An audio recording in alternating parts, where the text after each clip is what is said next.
யூதா புக்கை நம்ம எடுத்துக்கிட்டோம்னு சொன்னா ஃபர்ஸ்ட் வேர்ஸ் சொல்லியிருக்குது. இந்த யூதாவை குறித்து இந்த புக்கை குறித்து நான் சொல்லணும்னு சொன்னா, எப்படி அப்போஸ்தலர்களுடைய நடவடிக்கைகள் சபை துவங்கினதை சொன்னதோ இந்த யூதாவின் புஸ்தகம், அதாவது ரெவலேஷனுக்கு முன்ன கரெக்டா கொண்டு வந்து வச்சிருக்காங்க. ஏன்னா இது கடைசி காலத்துல படிக்க வேண்டிய ஒரு முக்கியமான புஸ்தகம். கடைசி கால நிகழ்வுகளையும் காண்பித்து கடைசி காலத்திற்கான எச்சரிப்பை கொடுக்கிற புஸ்தகம். சோ இந்த புக்கை படிச்சுட்டு ரெவலேஷனை படிக்கும் பொழுது ஓஹோ இதனாலதான் இந்த காரியங்கள் எல்லாம் நடக்கிறது என்பதையும் தெரிந்து கொள்ள முடியும். இப்ப நீங்க பாத்தீங்கன்னா இந்த யூதா புக் வந்து கடைசி கால நிகழ்வுகள், குறிப்பாக church, the end of the church, கடைசி கால சபைகளிலே நடக்க போற காரியங்களை குறித்து தான் குறிப்பாக அதுல சொல்லப்பட்டிருக்கிறது.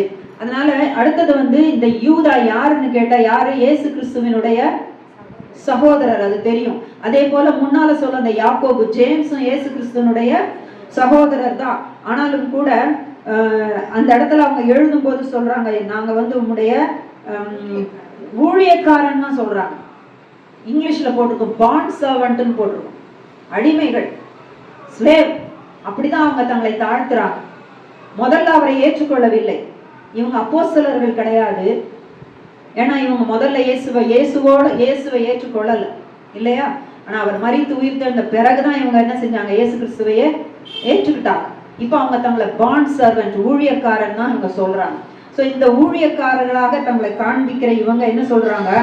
அவர் சொல்றாரு, பிதாவாகிய தேவனாலே நாங்க பரிசுத்தமாக்கப்பட்டவர்களும் இயேசு கிறிஸ்துவினாலே காக்கப்பட்டவர்களுமாகிய அழைக்கப்பட்டவர்களுக்கு நான் இந்த புக்கை எழுதுகிறேன்னு சொல்றாரு. அப்படின்னா என்ன அர்த்தம்? இது சர்ச்சுக்கு சொல்லப்பட்டிருக்கிற ஒன்று, கிறிஸ்துவின் சரீரமாகிய சபைக்கு சொல்லப்பட்டிருக்கிற ஒன்று. அந்த சபையில நான் அங்கமா இருக்கிறேன், இயேசுவின் சரீரத்தில் அங்கமா இருக்கிறேன்னு சொல்லப்பட்டிருக்கிறவங்களுக்கு சொல்லப்பட்டிருக்கு. அவர் வாழ்த்துலாம் சொல்லிட்டு உங்களுக்கு இரக்கமும் சமாதானமும் பெருக கடவுள்னு சொல்லிட்டு சொல்றாரு. பொதுவான ரட்சிப்பை குறிச்சுதான் நான் எழுதணும்னு நினைச்சேன். ஆனா உங்களுக்கு ஒப்புவிக்கப்பட்ட ஒரு விசை ஒப்பு கொடுக்கப்பட்ட விசுவாசத்திற்காக நீங்கள் தைரியமாக போராடணும்னு சொல்றேன். போராட வேண்டியது ஒரு போராட்டம் ஒண்ணு இருக்கு, ஆவிக்குரிய பேட்டில் ஒண்ணு இருக்கு, ஒரு ஸ்ட்ரகிள் ஒண்ணு இருக்கு, ஒரு ஃபைட் ஒண்ணு இருக்கு. அதற்காக நீங்கள் போராட வேண்டும் என்று உங்களுக்கு எழுதி உணர்த்துவது எனக்கு அவசியமா இருக்கிறது. பேட்டில் சொல்லும்போது நம்ம என்ன நினைக்கிறோம்? ஒரு போராடுதுன்னு சொல்லும்போது என்ன நினைக்கிறோம்? பவுல் எபேசியர் 6ஆம் அதிகாரத்தில் சொல்லிட்டார், மாம்சத்தோட ரத்தத்தோட நமக்கு போராட்டம் கிடையாது. சர்ச்சுக்கு துரைத்தனங்களோடும் அதிகாரங்களோடும் வானமண்டலத்தில் இருக்கிற பொல்லாத ஆவிகளோடும் உங்களுக்கு போராட்டம் உண்டுன்னு சொல்லிட்டார். மனுஷர்களோட நமக்கு போராட்டம் கிடையாது. ஏன்னா மாம்சத்தோடையும் ரத்தத்தோடையும் அவர்கள் இருக்கிறவர்கள், அவர்களோடு நமக்கு போராட்டமே கிடையாது. அப்ப இந்த இடத்துல அவர் சொல்றாரு, நான் உணர்த்த வேண்டியிருக்குது. என்ன சொல்றாரு? நமது தேவனுடைய கிருபையை, இது விசுவாசிகளுக்கு சர்ச்சுக்கு சொல்றாரு. அந்த கிருபையை எப்படி அவங்க கொண்டு போயிட்டாங்களாம்? காம விகாரத்துக்கு ஏதுவாக புரட்டுகிறார்கள். அப்போ அப்பாஸ்டசி, அதாவது வஞ்சகம், ஏமாற்று, இப்படிப்பட்ட காரியங்களை குறித்து இவர் எழுதுறார். இது கடைசி கால சபைக்கு உரியது. கடைசி காலத்துல இருக்கக்கூடிய சபையில இப்படிப்பட்டவர்கள் வருவார்கள், அவங்க இருப்பாங்க. அவர்கள் என்ன செய்வாங்க? வந்தோடனே எடுத்த உடனே புரட்டிடுவாங்களா? அப்படியே ஸ்லோவா தான் போகும். எப்படி சொன்னார்ல, ஒரு மாவுல அப்படி புளிப்பு ஒண்ணு போட்டா ஸ்லோவா என்ன செய்யும்? அது புளிக்கும். சின்ன கூட அப்படிதான், சின்ன கூட எப்படிதான் ஸ்லோவா தான் தெரியும். அதனால அவர் சொல்றாரு, இது ஒரு விசுவாசிகளுக்கு, குறிப்பாக இந்த எண்ட் டைம்ல இருக்கிற இந்த சர்ச்சஸ் தான் இது சொல்லப்பட்டிருக்கு. இப்படிப்பட்டவர்களும் என்ன செய்வாங்களாம்? சபைக்குள்ள இருப்பார்கள். இவர்கள் வந்து புரட்டிடுவாங்கன்னு சொல்லியிருக்கு. இவ்விதமாக அந்த கிரேஸை வந்து அவர்கள் புரட்டுவார்கள். புரட்டி ஒன்றான ஆண்டவராகிய தேவனையும் நம்முடைய கர்த்தராகிய இயேசுவை மறுதலிக்கிற பக்தியற்றவர்களாகிய சிலர் பக்க வழியாய் நுழைந்திருக்கிறார்கள். அவர் இந்த ஆக்கினைக்கு உள்ளாவார்கள் என்று பூர்வத்திலே எழுதியிருக்கு. இவங்களுக்கான பனிஷ்மெண்ட்டை சொல்லிட்டார். இந்த சிறியரில் ஒருவனுக்கு இடரல் உண்டாக்கினால் அவன் கழுத்துல எந்திர கல்லை கட்டி போடுங்கன்னு சொல்லிட்டார். அப்படின்னா அதுக்கு தகும், இட்ஸ் வர்த் அப்படின்றாரு. ஆக்கினை தீர்ப்பு இருக்கு. இப்படிப்பட்டவர்கள்லாம் ஆனா வருவாங்க, இருப்பாங்க. இவங்க வந்து என்ன செய்வாங்க? கேடு செய்வாங்க. மோசேயின் நாட்களில் பின்னால் அதெல்லாம் வரும். அந்த கோரா மோசேயின் நாட்களில கூட என்ன செய்றாங்க, எதிர்த்து அவருடைய ஊழியத்துக்கு எதிர்த்து நிக்கிறாங்க. நீர் மட்டும்தான் ஊழியம் செய்ய முடியுமா, நாங்க செய்ய முடியாதா? இப்படி தேவனுடைய காரியங்களிலே அவர்கள் அதிகமாக எதிர்த்து நின்று ஒரு வஞ்சகத்தை என்ன செய்யறாங்க, மக்களுக்குள்ள கொண்டு வந்து அநேகரை வஞ்சிக்கிறாங்க. அவங்களோடு கூட அநேகர் இருக்கிறாங்க, சேர்ந்து கொள்றாங்க. அவங்க பாருங்க எப்படி கூட்டம் சேர்க்கிறாங்கன்னு தெரியவே தெரியாது. ஒரு டிவிஷன் அங்க வந்துடும். அது எப்படி வந்ததுன்னே தெரியாது. தொடக்கத்துல அந்த டிவிஷன் கிடையவே கிடையாது. மோசஸ் லீட் பண்ணி வரும்போது தொடக்கத்துல அது இருந்ததா? இல்லையே. மாறாவின் தண்ணீரை அவர் மதுரமாக்கும் போது இருந்ததா? முதல் ஃபர்ஸ்ட் மிரக்கல் அதுதான். இல்லையே, ஒண்ணுமே இல்லையே. ஆனால் போக போக போக போக மேகஸ்தம்பம் இருக்கு, அக்னி ஸ்தம்பம் இருக்கு, சீனாய் மலையிலிருந்து அவர் பேசுறாரு, எல்லாம் கொடுக்கப்படுகிறது. ஆனா இன்னொரு பக்கம் வஞ்சிப்போம் போய்கிட்டே தான் இருக்கு. ஒரு கூட்டம் என்ன செய்கிறது, ஸ்லோவா ஆள் சேர்க்கிறது. இதைதான் பிசாசு பரலோகத்தில் அவன் செய்து கொண்டிருந்தான். அவன் பிதாவாகி தேவனை பார்க்கிறான், வார்த்தையானவரை பார்க்கிறான், ஆவியானவரை பார்க்கிறான். ஆனா அவன் என்ன சொல்றான், அவருடைய சிங்காசனத்துக்கு மேல நான் என் சிங்காசனத்தை உயர்த்துவேன்னு சொல்றான். சொல்லிட்டு என்ன செய்யறான், ஒரு கூட்டத்தையும் சேர்த்து கொள்றான். அவனோடு கூட தூதர்கள் என்ன செய்யறாங்க, பூமியில தள்ளப்பட்டு போனார்கள். அது பழையில. இப்போ திருப்பியும் புதிய ஏற்பாட்டுல என்ன சொல்லிருக்கு, வெளிப்படுத்தல் 12ஆம் அதிகாரத்துல அவன் 1/3 ஒரு பங்கை தன் வாளால என்ன செய்யறானா, இழுத்து கீழே தள்ளுகிறான். அப்ப இந்த 1/3 வந்து கீழே தள்ளுறான்னா, அப்ப இன்னைக்கும் அவன் சபையில இப்படிதான் என்ன செஞ்சிட்டு இருப்பான், கிரிய செய்து கொண்டு இருப்பான். யாரை வீழ்த்துகிறது, ஊழியர்களை வீழ்த்துகிறது, விசுவாசிகளை வீழ்த்துகிறது. இந்த வேலையெல்லாம் அவன் செஞ்சுக்கிட்டு தான் இருப்பான். ஆனா அவருடைய அன்புக்குள் துளைந்து போனால் வஞ்சிக்கப்படாமல் தப்பிச்சு கொள்ளலாம், தொலைந்து போக மாட்டோம், வஞ்சிக்கப்பட்டு போக மாட்டோம். அப்படி இல்லைன்னா அவன் என்ன செய்வான், ஊழியன்றது மாதிரி இருக்கும், அது ஃபேக்கா போயிடும்.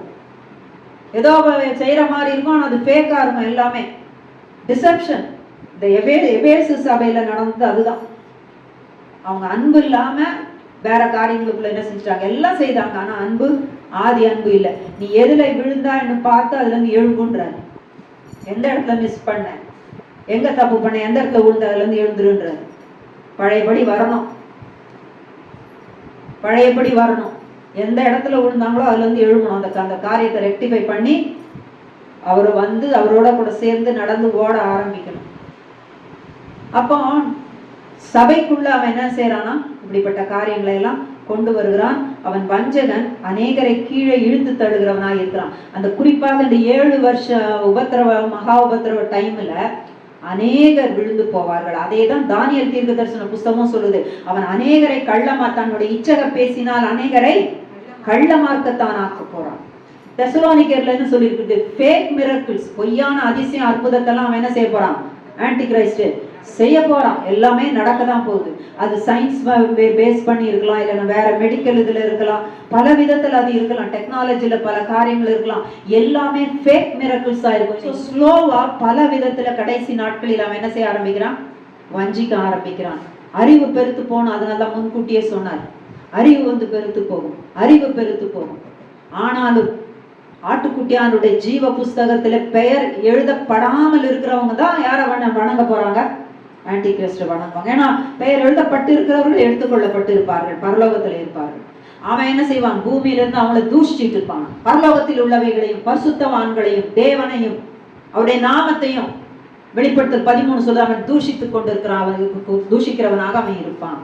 ஏன்னா போயிடுச்ச ஒரு கூட்டம் பரலோக ராஜ்யத்துக்கு. இன்னும் பூமியில வேதம் தெரிந்த மக்கள் இருப்பார்கள். அதனால வெளிப்படுத்தல் 12 கடைசி சொல்லுகிறது, அவன் அந்த ஸ்திரீயையும் இயேசுவின் நாமத்தையும் தேவனுடைய வசனத்தை குறித்த சாட்சி உடையவர்களை அவன் என்ன செய்யறான், துன்புறுத்துறான் என்று இருக்கிறது. அப்போ அந்த ஸ்திரீ என்பது இஸ்ரேல். அது தவிர புறஜாதிகளிலும் தேவனை அந்த நேரங்களில எப்படியோ ஏற்றுக்கொள்ளுகிறவர்கள் இருப்பாங்க. அவங்களையெல்லாம் அவன் துன்புறுத்துவான் என்று இருக்கிறது. அவங்களை துன்புறுத்த அவன் போறான். அவன் தன் தலையை அப்படி திருப்புறான். சாத்தான் அப்படி திருப்புறான்னு இருக்குது. சோ மொத்தத்துல வஞ்சிப்புன்னு சொன்னா என்ன சொல்றது, வெல் என்ஜினியர்ட், அதாவது நல்லா பிளான் பண்ணி தேவனுடைய பிள்ளைகளை அவன் வஞ்சிக்கிறவன். மற்றவங்கள மாதிரி போய் சும்மா போய் சொன்ன உழுந்தோம் அப்படி கிடையாது. அது நல்ல ஒரு வேர்டு அந்த பைபிள் ஸ்காலர் சொல்றார்.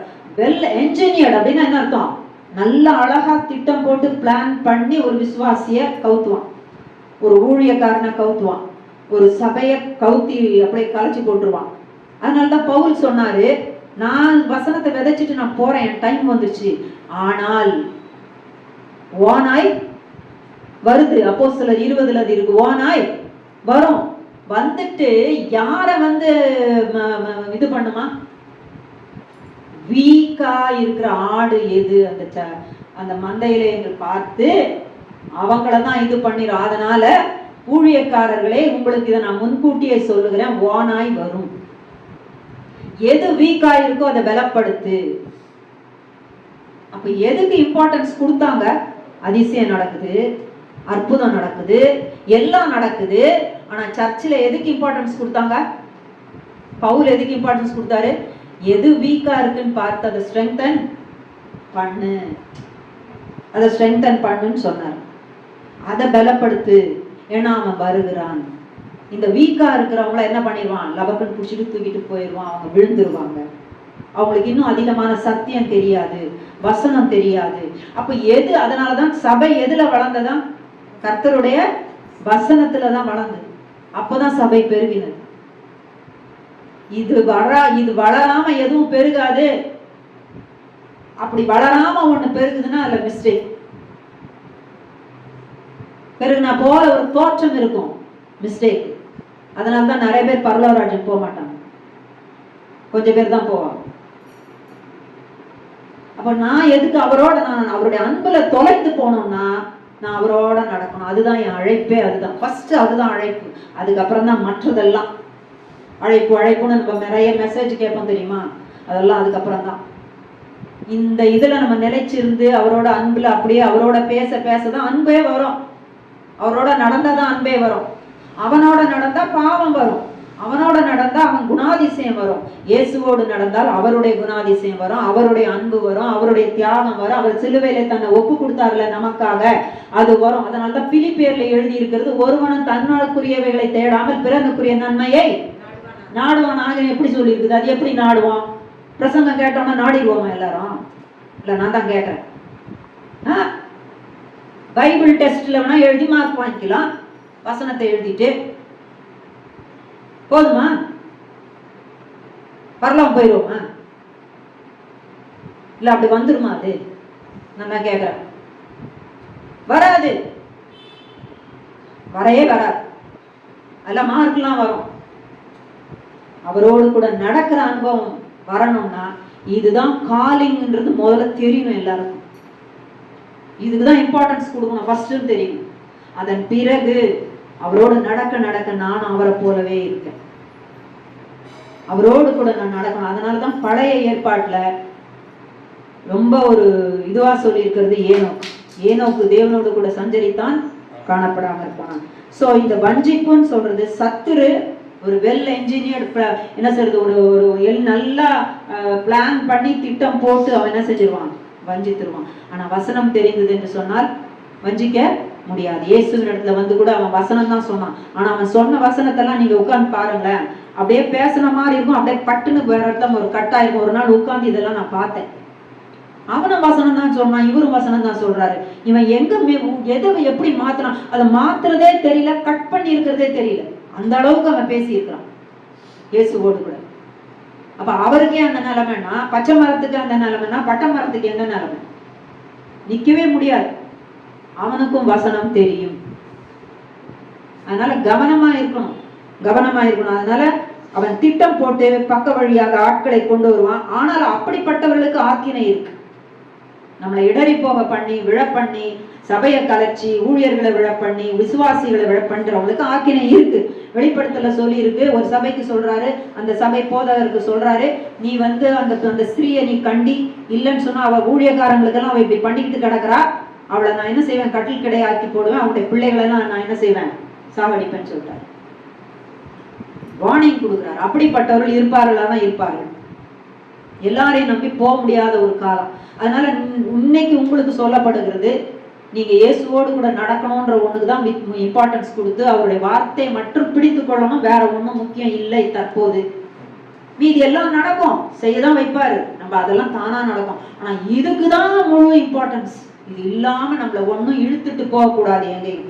அடுத்தது நீங்கள் முன்னமே அறிந்திருந்தாலும் நான் உங்களுக்கு நினைப்பூட்ட விரும்புகிறது என்னவெனில், கர்த்தர் தமது ஜனத்தை எகிப்து தேசத்திலிருந்து வரப்பண்ணி ரட்சித்து பின்பு யாரை அழைத்தார்? விசுவாசியாதவர்களை அழைத்தார். அப்ப அதிசய அற்புதம் எல்லாம் பார்த்து கூட விசுவாசிக்க முடியாம போகும்னா போக முடியும். ஏன்னா இங்க வஞ்சிப்பு உள்ள வந்துருச்சு. பக்க வழியாக சத்துரு நிறைய காரியத்தை இருதயத்துல என்ன செஞ்சிடறான்? விதைக்கிறான், ஆங்காங்க இழுக்கிறான். சோ அவர்களால் விசுவாசிக்க முடியவில்லை தேவனுடைய காரியங்களை. அவங்க போய் கானானுக்குள் சேரவே இல்லை, அவங்க அழிக்கப்பட்டு போய்விட்டார்கள். ஆக்சுவலா நம்முடைய முறைப்படி சொல்லணும்னா அவர்களால் ரட்சிக்கப்பட்டவர்கள்.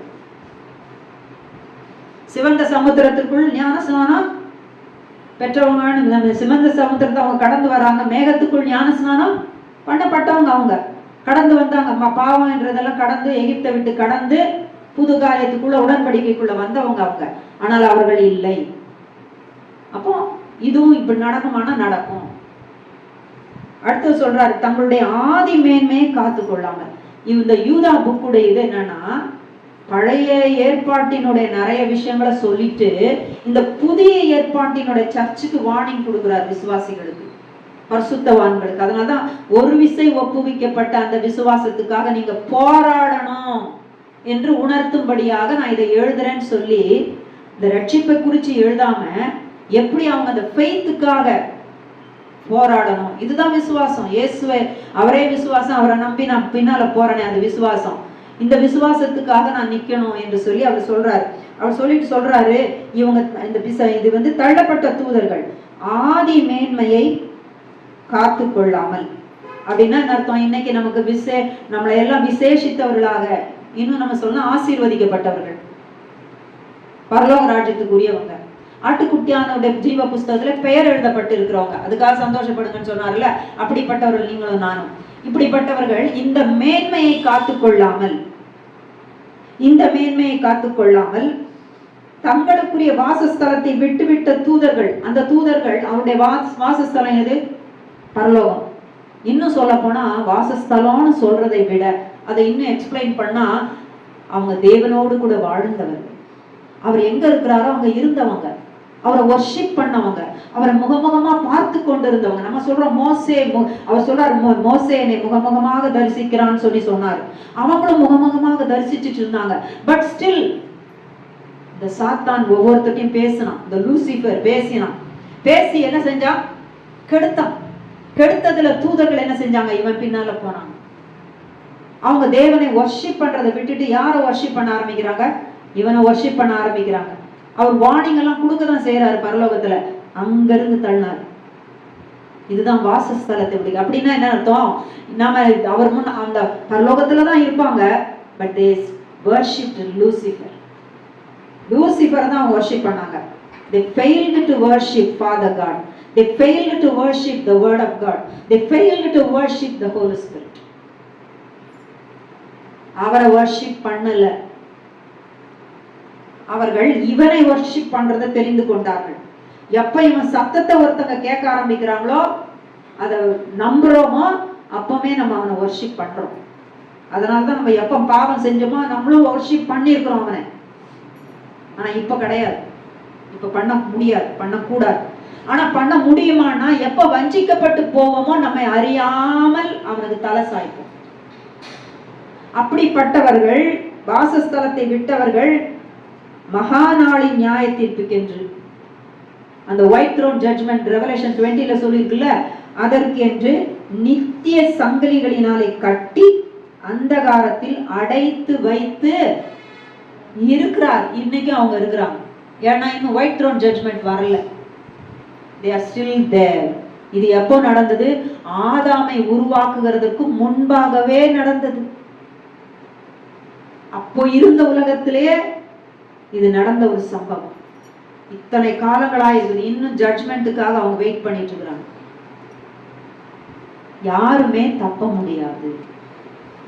தேவன் மிகவும் அன்பானவர். அவரை முகமுகமா நான் அதான் யோசிக்கிறேன், அவரை நேராவே பார்க்கிற ஒருத்தங்க எப்படி தப்பு செய்ய முடியும்? அப்படின்னா நம்மை உருவாக்கி இருக்கிறார். அந்த அளவுக்கு ஃப்ரீ வில் கொடுத்துட்டார். அவங்களுக்கு விருப்பமானதை சூஸ் பண்ணிக்க முடியும். அப்ப எப்ப மனுஷன் இதை விட்டு போறான்னா, இந்த சாத்தான் பேசினதை ஏவாள் கேட்டா பாத்தீங்களா? அப்பதான் மிஸ்டேக் ஆயிடுச்சு. தகாத கான்வர்சேஷன். பவுல் அதான் எழுதுறாரு, உன்னோட சரியில்லாத கான்வர்சேஷன் உன் ஒழுக்கத்தை கெடுக்கணும்னா என்ன அர்த்தம்? மாறலாம் நம்ம போயிடுவோம் இல்லை, நான் வஞ்சிக்கப்பட்டு போயிடுவோம், ஸ்லோவா போயிடும். தேவையில்லாத பேச்சுகள் சத்துரு கொஞ்சம் கொஞ்சமா நம்ம மைண்ட்ல போடுவான், நமக்கு கண்ணில் காட்டுவான், நம்மளை அப்படி இழுத்துக்கிட்டு அவன் போவான். அது நம்முடைய எல்லாவற்றையும் என்ன செஞ்சிடும்? கெடுத்து போடும். அப்போ அவனுக்கு நம்ம ஸ்லோவா இடம் கொடுக்க ஆரம்பிப்போம். இப்படிதான் அவன் வஞ்சிக்க ஆரம்பிக்கிறான். அதனாலதான் பேதுரு எழுதுறாரு, அவன் யாரை விழுங்கலாமோ வென்று கர்ஜிக்கிற சிங்கத்தை போல வகை தேடியிருக்கான். அதனாலதான் தெளிந்த புத்தி உள்ளவராயிருங்கள் நான் சொல்றாரு அவர்.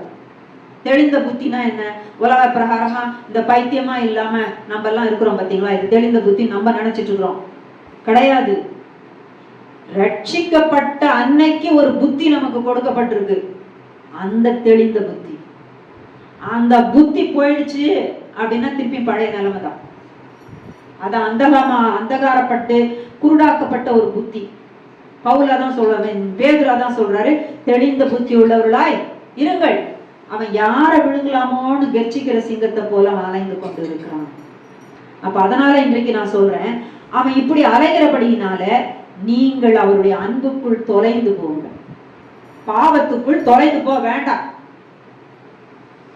அவருடைய அன்புக்குள் தொலைந்து போகிற ஒரு அனுபவம் எனக்கு இருக்கட்டும். அது இன்பமானது, அது இனிமையானது, அது மகிமையானது, அது என்ன வஞ்சிக்காது. அவர் நேசர், அவர் அன்பர், அவர் அருமையானவர்.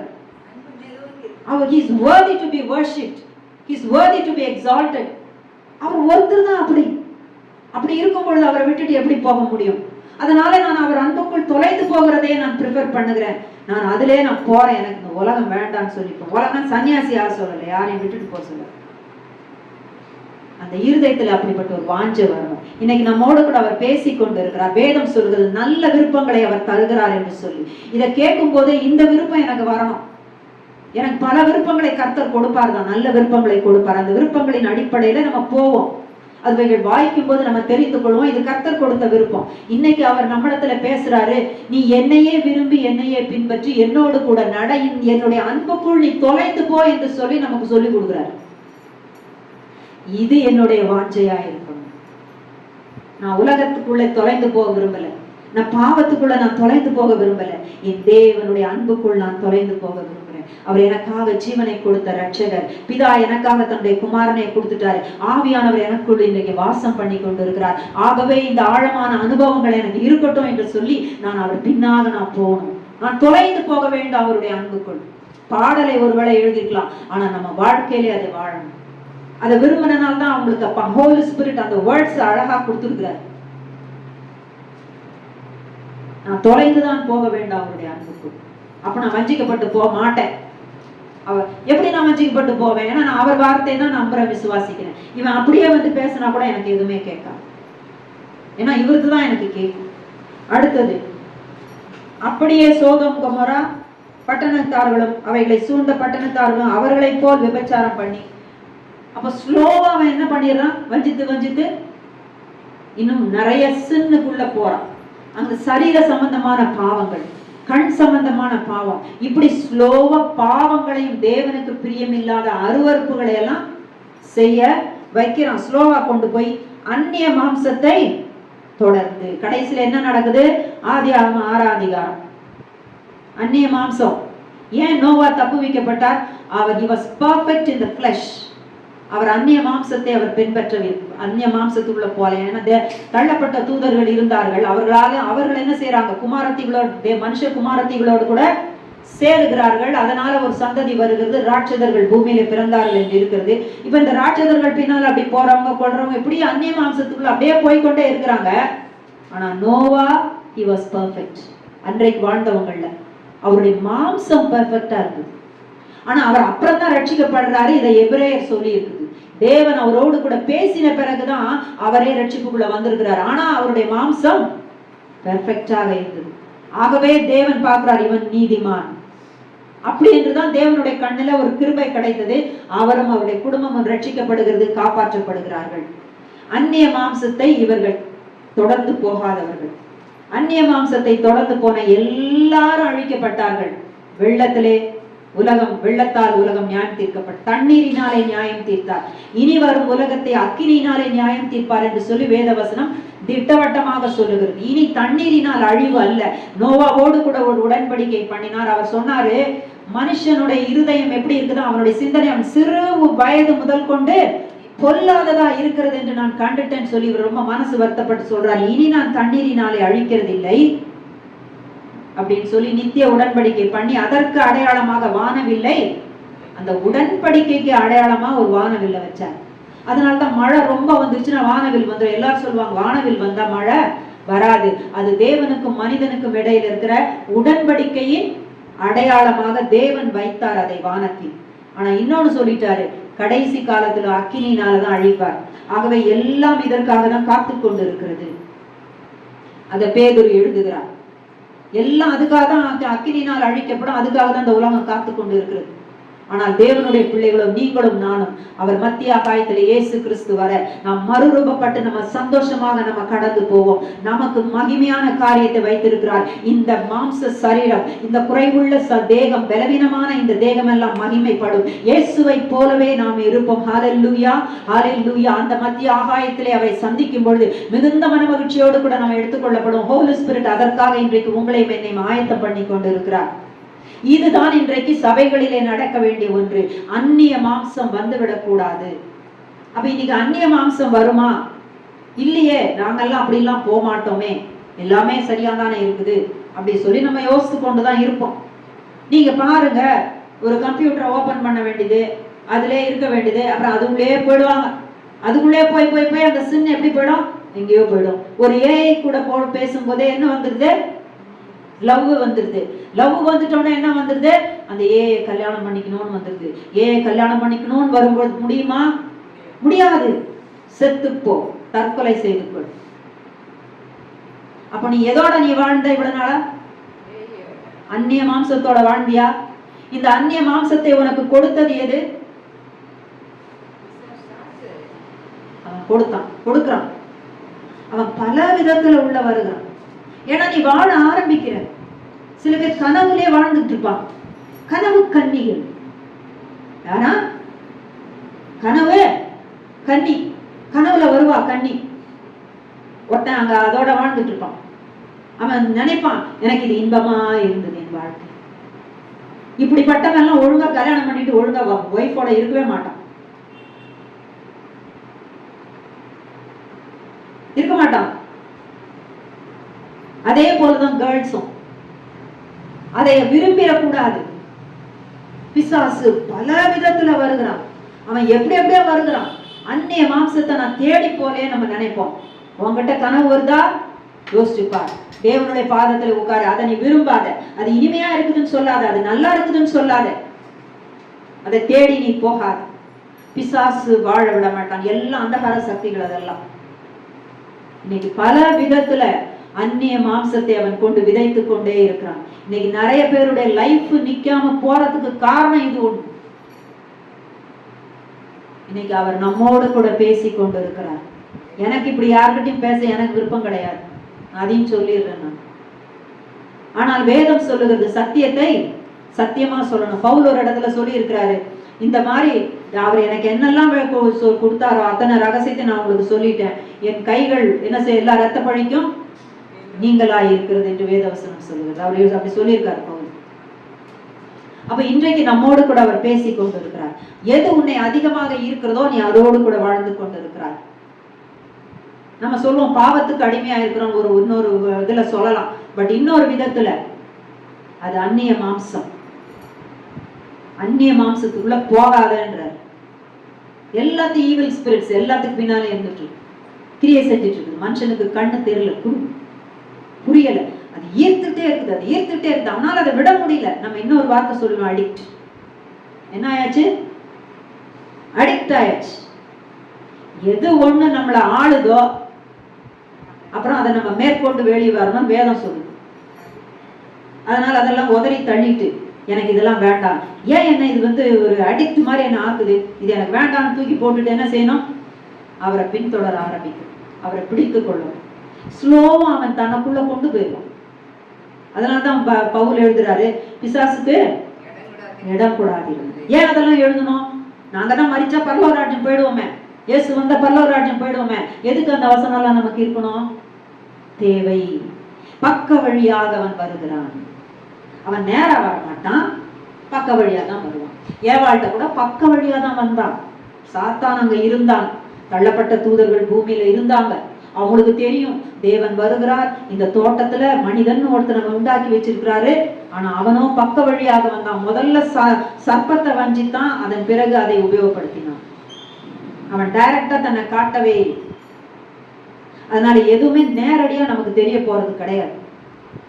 எதுவா இருந்தாலும் இந்த உலக காரியம் எனக்கு வேண்டாம், என் இயேசுவோடு கூட நான் நடப்பேன் என்று சொல்லி நம்ம நடக்க வேண்டியது அவசியமாக இருக்கிறது. அதாகவே இந்த சோதோம் கொமோரா பட்டணத்தார்களும் விபச்சாரம் பண்ணி அந்நிய மாம்சத்தை தொடர்ந்து நித்திய அக்கினியின் ஆக்கினையை அடைஞ்சாங்க. சோதோம் கொமோரா அழிக்கப்பட்டது, திருஷ்டாந்தமாக வைக்கப்பட்டிருக்கு. இன்னைக்கும் சோதோம் கொமோரா இதை காண்பித்துக் கொண்டிருக்கிறது, இதை சொல்லிக் கொண்டிருக்கிறது. எதுக்கு அவர் அதுல ஒரு புல்லு கூட முளைக்க விடாம வச்சிருக்காரு? தேவன் அதை நியாயம் தீர்த்தார்.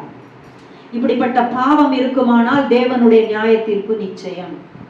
அதுக்கு தப்பிக்கொள்ளவே முடியாது. அதுக்காக தான் திருஷ்டாந்தமா இன்றைக்கு வைக்கப்பட்டிருக்குது சோதோம் கொமோரா. இது இன்னைக்கு டூரிஸ்ட் ஸ்பாட், அப்படிதானே? அந்த தேசங்களுக்கு என்ன இருக்கும்? வருமானம் இருக்கும். ஆனால் இது தேவன் மற்றவர்களுக்கு எச்சரிக்கையாக, உங்களுக்கும் எனக்கும் எச்சரிக்கையாக அதை வைத்திருக்கிறார். இப்போ நம்ம கிருபையை அனுபவித்துக் கொண்டிருக்கிறோம். இன்னைக்கு நம்மகிட்ட இவர் பேசுறாருன்னு சொன்னா இது கிருபை. என்னடாப்பா இந்த யூதா புக்லயா இப்படி இருக்குது, இது ஒரே ஒரு சாப்டர் தானே, நாங்க படிக்கவே மாட்டோம். ஆனா இந்த சாப்டர் இந்த கடைசி கால சபைக்கு உரிய சாப்டர், இதை கட்டாயமாக படிக்கணும். அப்படி போலவே சொப்பனக்காரராகிய இவர்களும், அப்படின்னா யாரு? இந்த வஞ்சிக்கிறவர்கள், வஞ்சிக்கப்பட்டு போகிறவர்கள், மாம்சத்தை அசுசிப்படுத்தி கொண்டு கர்த்தத்துவத்தை ஒன்ஸ் நம்ம இதுக்கு போயிட்டோம்னா அடுத்தது காட்ஸ் பவர் என்ன செய்வோம்? அவருடைய அத்தாரிட்டிய நம்ம ரெசிஸ்ட் தான் பண்ணுவோம். நம்மளால அதை ஏற்றுக்கொள்ள முடியாது. அதனாலதான் மோசேயை எதிர்த்தார்கள், அது தேவனை எதிர்த்தது. அவர் வந்தார், நீ மட்டும் தான் நான் ஊழியம் செய்ய முடியுமா, நாங்களும் ஊழியம் செய்வோம், எல்லாம் நாங்களும் செய்வோம்னு நிறைய பேர் பின்னாலேயும் சொல்லியிருக்காங்க. ஆனா அவர் வந்தார். இப்படிப்பட்டவர்கள் உடனே தேவனுடைய அதிகாரத்தை எதிர்ப்பார்கள். சாத்தானும் அதை தான் செஞ்சான். அவருடைய சிங்காசனத்துக்கு மேலாக ஏன் சிங்காசனத்தை நான் உயர்த்துவேன்னு போனான், அங்கிருந்து தள்ளினார். ஆகவே கர்த்தத்துவத்தை அசட்டை பண்ணி மகத்துவங்களை தூஷிக்கிறார்கள். இதான் அந்தி கிறிஸ்து செய்ய போறான். அதனாலதான் ரெவலேஷன் படிக்கிறதுக்கு முன்னால இதை படிக்கணும், இது தெரிந்து கொள்ளணும். பிரதான தூதனாகிய மிகாவேல் மோசேயினுடைய சரீரத்தை குறித்து பிசாசுடனே தர்க்கித்து பேசின போது அவனை தூஷணமாய் குற்றப்படுத்த துணியாமல் கர்த்தர் உன்னை கடிந்து கொள்வாராக என்று சொன்னான். அப்போ சாத்தான் ஒரு சரீரத்தை கூட கேட்டு உரிமையோட கேட்டு போராடுறான், கொஞ்சம் இடம் கொடுத்ததுக்குன்னா அப்ப இப்ப எப்படி இருக்கும்? அதனால்தான் பவுல் எழுதியிருக்கிறார், பிசாசுக்கு இடம் கொடாதீர்கள். சில நேரம் நம்முடைய, அதனால்தான் ஜேம்ஸ் யாக்கோபு புஸ்தகத்துல இருக்கும், பாவம் முதல்ல கர்ப்பம் தரித்து ஸ்லோவா என்ன செய்யுமா, ஒரு வளர்ந்து வளர்ந்து கடைசியில அது மரணத்தை பிறப்பிக்கும். அதான் அது போட்டு. அதனால நம்ம கொஞ்சம் கூட பிசாசுக்கு இடம் கொடுக்க கூடாது. இவர்கள் தங்களுக்கு தெரியாதவைகளை தூஷிக்கிறார்கள். சத்துரு எல்லாரும் செய்வ, இவங்க தங்களுக்கு தெரியாதெல்லாம் தூஷிக்கிறாங்களா? அவங்க புத்தி இல்லாத மிருகங்களை போல சுவாபப்படி தங்களுக்கு தெரிந்தவைகளாலே தங்களை கெடுத்துக் கொள்ளுகிறார்கள்.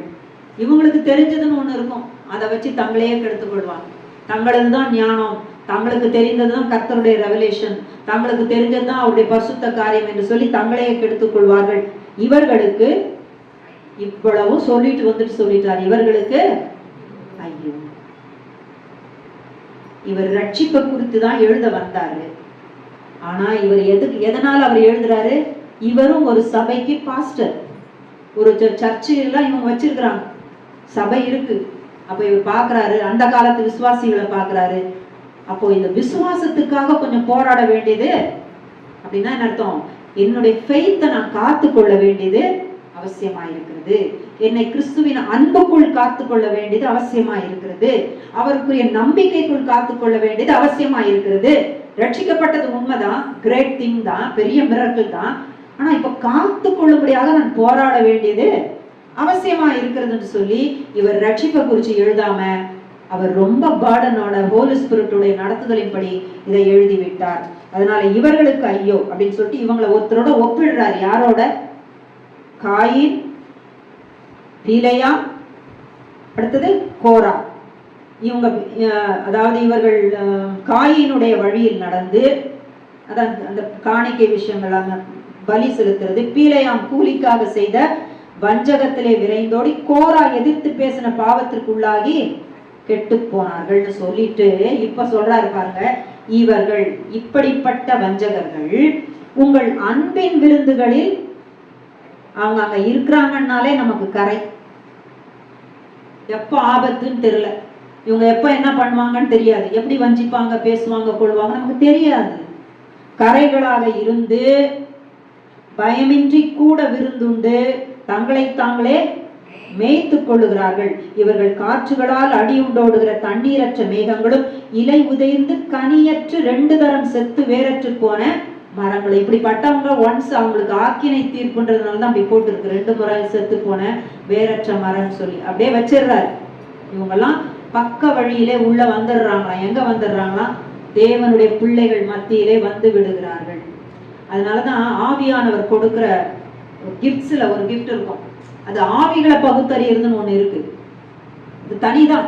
அதனால சொல்றேன், நம்ம அவரோட கூட நடந்தாதான் என்ன செய்ய முடியும், அவரை போல எல்லாவற்றையும் நம்மளாலையும் பகுத்தறிந்து போக முடியும். தங்கள் அவமானங்களை சரி நுரை தள்ளுகிற இவங்க அலைகிற நட்சத்திரங்களா இருக்கிறாங்க. இவங்களுக்கு என்றென்றைக்கும் காரிருளே வைக்கப்பட்டிருக்குன்னு சொல்லிட்டு ஏனோ கூட இதை சொல்றாரு. ஆதாமுடைய 7ஆம் தலைமுறையாகிய ஏனோக்கு இவர்களை குறித்து எல்லாருக்கும் நியாயம் தீர்ப்பு கொடுப்பதற்கும் அவர்களில் அவபக்தி உள்ளவர்கள் யாவரும் அவபக்தியாய் செய்து வந்த சகல அவபக்தியான கிரியைகளின் நிமித்தம் தமக்கு விரோதமாய் அவபக்தி உள்ள பாவிகள் பேசின கடின வார்த்தைகள் எல்லாவற்றின் நிமித்தமும் அவர்களை கண்டிக்கிறதற்கும் 1000 தமது பரிசுத்தவான்களோடும் கூட கர்த்தர் வருகிறார் என்று முன்னறிவித்தான். இப்ப இவங்களெல்லாம் எப்படி கண்டுபிடிக்கிறது எனக்கு தெரியலையே. அதுதான் இந்த verse 16th verse. முறுமுறுக்கிறவர்கள், முறையிடுகிறவர்கள், தங்களின் இச்சைகளின்படி நடக்கிறவர்கள். அடுத்தது இவர்களுடைய வாய் எப்படி இருக்குமா? இருமாப்பானதை பேசும். தற்பொழிவுக்காக நம்மகிட்ட என்ன செய்வாங்களா? இப்ப நானே இருக்கிறேன்னா முகஸ்துதி ரொம்ப பண்ணிக்கிட்டே இருப்பாங்க. நான் சொல்ற எல்லாத்துக்கும் ஜால்ரா போட்டுக்கிட்டே இருப்பாங்க. எனக்கு என்ன பிடிக்கும் அதுக்கேற்ற மாதிரி என்ன செய்வாங்க, நடக்க ஆரம்பிப்பாங்க. அதெல்லாம் முகஸ்துதி தான். ஏன்னா எனக்கு முன்னால அவங்களுடைய ஒரு பிரச்சனையும் தெரியவே தெரியாது. முகஸ்துதி பண்றோம். நம்ம நினைப்போம் சும்மா ஜால்ரா போட்டு, சும்மா நம்ம சொல்லுவோம் ஸ்கூல்ல எல்லாம் அது ஜால்ரா போட்டுக்கிட்டாலே இது டீச்சர் என்ன செய்யலாம், மார்க் கொடுப்பாங்கன்னு சொல்லிட்டு அவங்கள ப்ளீஸ் பண்றதா பண்றாங்க. இது ஊழியர்களில உண்டு, சர்ச்சஸ்ல உண்டு. அதை தான் இங்க போட்டுக்குது. எல்லாம் போட்டுட்டு இப்ப சொல்றாரு, நீங்களோ பிரியமானவர்களே நம்முடைய கர்த்தராகிய இயேசு கிறிஸ்துவின் அப்போஸ்தலரால் முன் சொல்லப்பட்ட வார்த்தைகளை நினைவு கூறுங்கள். அப்போஸ்தலர்கள் சொல்லிட்டு போனாங்க பாத்தீங்களா, இவங்க சொல்றது இல்லை. அப்படின்னா இவங்களும் வசனம் பேசுவாங்க, இவங்க அற்புதம் செய்வாங்க, இவங்க பெரிய காரியத்தை பேசிக்கிட்டு இருக்குது போல இருக்கும். அது அல்ல, அப்போஸ்தலரால் சொல்லப்பட்ட வசனத்தை நினைவு கூறுங்கள். அதுதான் சரியான சத்தியம். இது பின்னால பக்க வழியா வந்திருக்குது, இது ஃபேக்கு, இது ஏமாத்து, இது எதுக்கும் உதவாது. இது நமக்கு அன்பின் விருந்துல எப்படி இருக்குது, நமக்கு கரையா உட்கார்ந்து இருக்குதாங்க அன்பின் விருந்துல. இதெல்லாம்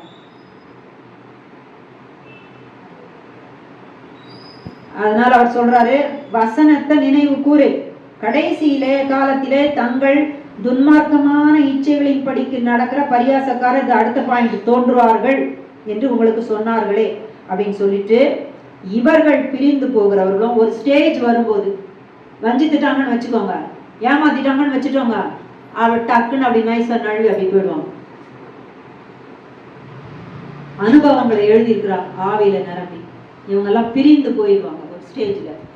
ஜென்ம சுவாபத்தாரும் ஆவி இல்லை, பரிசுத்த ஆவி இல்லாதது, ஆவி இல்லாதது அப்படின்னா அப்ப இவங்களுக்குள்ள என்ன இருக்கும்?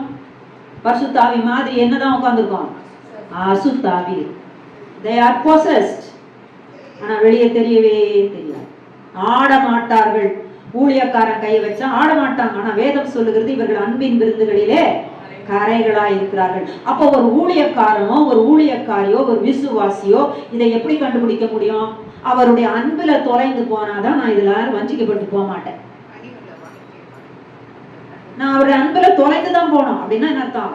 அவரை விட்டு ஒரு செகண்ட் கூட நான் என்ன செய்யக்கூடாது? அப்படி இல்லை, அவருடைய அன்பை அப்படியே அவரை நான் என்ஜாய் பண்ணி நல்லா ருசிச்சு ரசிச்சு நான் அப்படி போகணும். கிறிஸ்டியன் லைஃப் அப்படி வாழணும். அவரை இனிமையானவரா தெரியணும், எனக்கு மதுரமானவரா தெரியணும், எனக்கு மேன்மையானவரா தெரியணும், மகிமையானவரா தெரியணும், உண்மையானவர் என்று சொல்லணும்.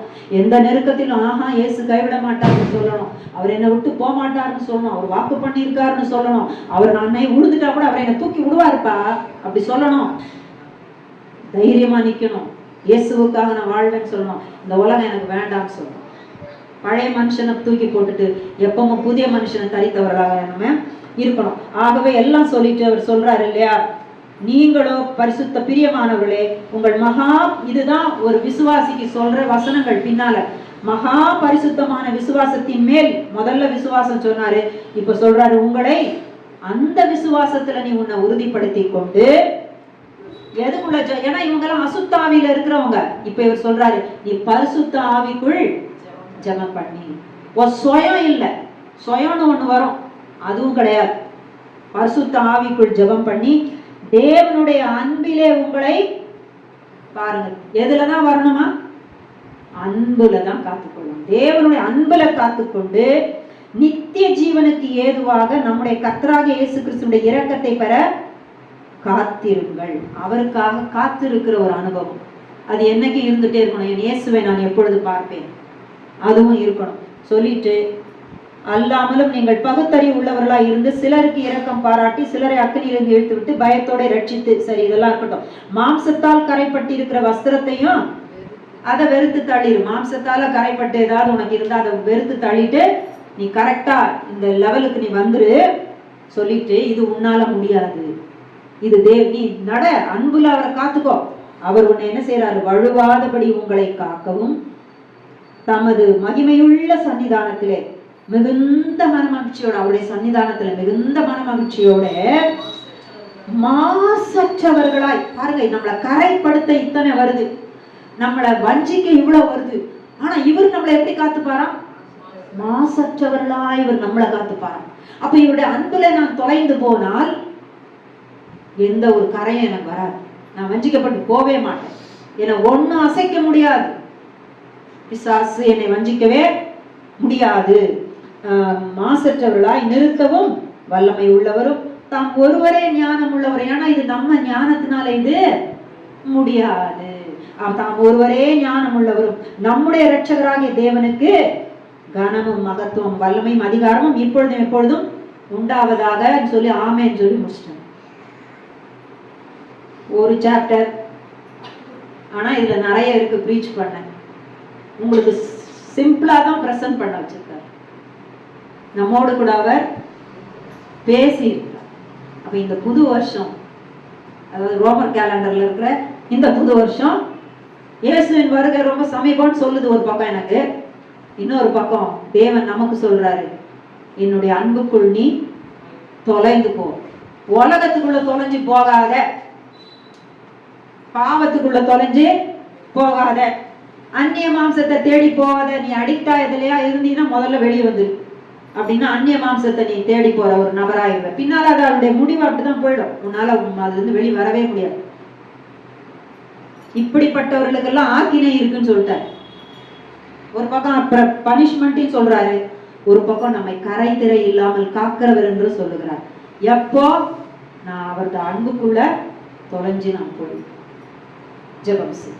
எங்களை நேசிக்கிற நல்ல தகப்பனே, நீர் எங்களை நேசிக்கிறதுனால, நாங்க உங்க நேசிக்கிறோம் இல்ல, அதுல ரொம்ப குறைவு, ஆனா நீர் எங்களை நேசிக்கிறதுனால இன்னைக்கு எங்க மத்தியில நீர் வந்து நீர் எங்களோட பேசி இருக்கிறீர். இந்த யூதாவின் வசனங்கள் மூலமாக எங்களோட நீர் பேசினதற்காக நன்றி. இதுல என்னென்ன குறைவுகள் எங்களிடத்துல இருக்கிறதோ அதையெல்லாம் நீக்கி போடும். நாங்கள் உங்களுடைய அன்பிற்குள் தொலைந்து போக எங்களுக்கு கிருபை தாரும். அனுதினம் நாங்கள் உண்மையாகவே நேசித்து உண்மை பின்பற்ற எங்களுக்கு உதவி செய்யும். இந்த உலகத்துல நாங்க தொலைந்து போயிருந்தால் தயவாய் எங்களை நீ கூட்டி சேர்த்து கொள்ளும், எங்களை பரிசுத்தப்படுத்தும்.